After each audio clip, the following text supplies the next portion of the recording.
আসসালামু আলাইকুম রহমতুল্লাহ। তোমাদেরকে জিওটেকনিক্যাল ইঞ্জিনিয়ারিংয়ের দ্বিতীয় লেকচারে স্বাগতম। আমি মোহাম্মদ সাকিবুর হাসান নোমান, তোমরা দেখতেছো ডিপ্লোমা টিউটর। তো এটা আমাদের দ্বিতীয় লেকচার, দ্বিতীয় পার্ট এবং এটাই শেষ পার্ট। এটার মাধ্যমে আমরা এই অধ্যায় শেষ করব। তো এখানে দেখো আমি তিনটা সংক্ষিপ্ত প্রশ্ন লিখছি এবং দুইটা রচনামূলক প্রশ্ন লিখছি। তো এই 5টা প্রশ্ন পড়লে আমাদের সংক্ষিপ্ত এবং রচনামূলকটা কাভার হয়ে যাবে ইনশাআল্লাহ। তো দেখো এখানে প্রথম যে প্রশ্নটা বলছে সেটা হচ্ছে মৃত্তিকার সাধারণ ধর্মগুলো কি কি, অর্থাৎ একটা মাটির সাধারণ কি কি ধর্ম থাকা উচিত সেটা আমাদের সংক্ষিপ্ত প্রশ্নে চাইছে। তো দেখো মাটির সাধারণ ধর্ম যদি এই প্রশ্নটা আসে তাহলে এই 4টা লিখে দিলেই হবে, যে ভেদ্যতা, সংনমনীয়তা, শিয়ার স্ট্রেস এবং কার্যোপযোগিতা। দেখো এই জিনিসগুলো কি আসলে। 1 নম্বর হচ্ছে ভেদ্যতা। ভেদ্যতা জিনিসটা হচ্ছে মাটির মধ্য দিয়ে যখন পানি প্রবেশ করে, মাটির মধ্য দিয়ে আমরা কি জানি, আমরা যখন টিউবওয়েল পাম্প করে পানি উঠাই তখন কিন্তু অ্যাকুইফার থাকে, একটা পানিধারক স্তর থাকে মাটির নিচে, যেটাকে আমরা বলি অ্যাকুইফার। তো অ্যাকুইফারের মধ্যে কিন্তু মাটি থাকে, মাটির মধ্য দিয়ে পানি চলাচল করে এবং সব মাটির মধ্য দিয়ে দেখবা তুমি পানি চলাচল অবশ্যই করে। তো এই যে মাটির মধ্য দিয়ে পানি চলাচল করতেছে বা যে কোনো তরল পদার্থ চলতে পারে, এটা হচ্ছে ভেদ্যতা। মাটির মধ্য দিয়ে চলতে যাওয়ার ক্ষমতা, এটা হচ্ছে ভেদ্যতা। এবং সেকেন্ড যে জিনিসটা আছে সেটা হচ্ছে সংনমনীয়তা। তো সংনমনীয়তা জিনিসটা কি? সংনমনীয়তা হচ্ছে তোমার এই যে কিছুক্ষণ আগে আমরা আগের লেকচারে বললাম যে সংশক্তিপূর্ণ মৃত্তিকা আর সংশক্তিহীন মৃত্তিকা বা অসংশক্তিপূর্ণ মৃত্তিকা, কোহেসিভ এবং নন কোহেসিভ সোয়েল। তো এখানে এই সংনমনীয়তা বলতে বোঝাচ্ছে মাটির নরম হওয়ার ক্ষমতা। মাটির নরম হওয়াটাও কিন্তু একটা মাটির ধর্ম। মাটিতে যখন তুমি পানি দিবা তখন এই মাটিটা কি হবে? মাটিটা কিন্তু নরম হবে। এই যে নরম হওয়ার ক্ষমতা, সেটাকে বলতেছি আমরা সংনমনীয়তা। এরপরে আছে শেয়ার স্ট্রেস। স্ট্রেস মানে হচ্ছে পীড়ন, আর পীড়ন হচ্ছে আমি যে এই যে ধরো এই কলমটা বা মার্কারটা হাতের উপর রাখছি, হাতটা এই কলমকে যে চাপা বলে ধরে রাখছি, এটা হচ্ছে স্ট্রেস বা পীড়ন। তো এই যে পীড়নটা 2 প্রকার হয়ে থাকে, একটা হচ্ছে শেয়ার পীড়ন, একটা বেন্ডিং পীড়ন। এটা পরবর্তীতে তোমরা জানবা। তো শেয়ারটা হচ্ছে, ধরো আমরা মাটির উপরে দাঁড়ায় আছি, মাটি যদি আমাদেরকে শেয়ার স্ট্রেস না দিত তাহলে আমরা পড়ে যাইতাম। শেয়ার মানে হচ্ছে কেটে পড়ে যাওয়া, খুলে পড়ে যাওয়া নিচের দিকে। তো মাটির তো এই ধর্মটা আছে, শেয়ার স্ট্রেসের ধর্মটা মাটির আছে, যে কারণে আমরা মাটির উপরে দাঁড়ায় থাকতে পারি, মাটির উপরে বিল্ডিং করে আসি। যদি না থাকতো এই ধর্মটা বা এই শক্তি যদি মাটির না থাকতো তাহলে পৃথিবী এক্সিস্টই করতো না। কারণ মাটির এই ধর্মের কারণে মাটির উপরে সব কিছু ধরে আসে বা আটকে আসে। এই জন্য মাটির কী আছে, একটা সাধারণ ধর্মের মধ্যে একটা হচ্ছে শেয়ার স্ট্রেস। এরপরে বলা আছে কার্যোপযোগিতা। কার্যোপযোগিতা জিনিসটা কি?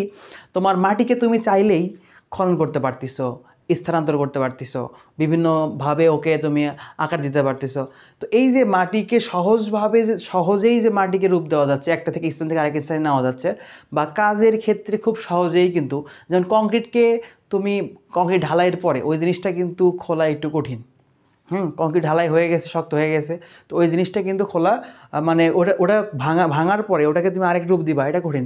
কিন্তু মাটি যখন থাকবে, এই মাটিকে তুমি কিন্তু বিভিন্নভাবে কাজে নিতে পারবা। এটা হচ্ছে মাটির কার্যোপযোগিতা। এরপরে বলছে 2 নম্বর প্রশ্নে বলা আছে 2, গঠন প্রকৃতি অনুসারে মাটির ভৌত ধর্মগুলোর নাম লেখো। তো এই কয়টা নাম তোমাদের মুখস্থ রাখতে হবে। মাটির একক দানার গঠন, মৌচাকাকার গঠন, পুঞ্জীবিত গঠন, বিস্তৃত গঠন এবং মিশ্র গঠন। এই 5টা তোমাদের মুখস্থ রাখতে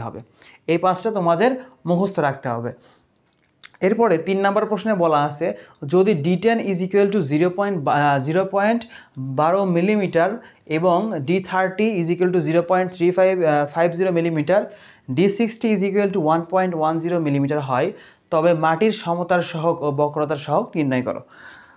তো D10, D30 এবং D60 কিন্তু গত লেকচারে আমরা আলোচনা করছি।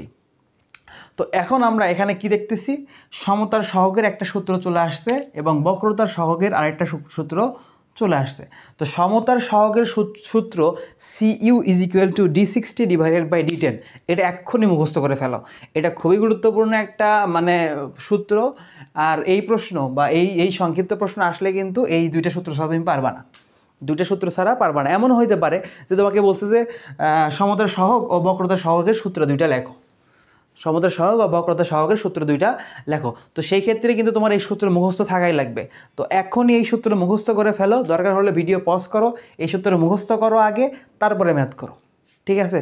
দরকার হলে ভিডিও পজ করে মুখস্থ করে তারপরে ম্যাথ করো। তো এই ম্যাথটা আমরা এখন করি, তোমরা এর মধ্যে পজ করে সূত্রটা মুখস্থ করে নাও। আচ্ছা, এই দুটো আমরা মুছাই দিলাম, যারা উঠাওনি ভিডিও একটু আগায় নিয়ে উঠে নিও। আচ্ছা, এখন এখানে কি কি দেওয়া আছে দেখো। আর সূত্রটা কি ছিল, D60 ডিভাইডেড বাই D10, কোনটা, সমতার সহগ CU is equal to D60 by D10, বক্রতার সহগ CZ is equal to D30 whole square divided by D10 into D60। এই মানগুলো একটা লিমিট আছে, তো সেই লিমিটগুলো পরীক্ষায় আমাদের জেনারেলি ওইভাবে আসে না, এই জন্য আমি ভিডিওগুলো অনেক বড় হয়ে যাচ্ছে। প্রথম ভিডিওটা মোটামুটি ভালোই বড় হয়েছে, তো এই জন্য আর ওইগুলো বলতেছি না, তোমরা বই থেকে লিমিটগুলো দেখে নিও, বই থেকে লিমিটগুলো দেখে নিও।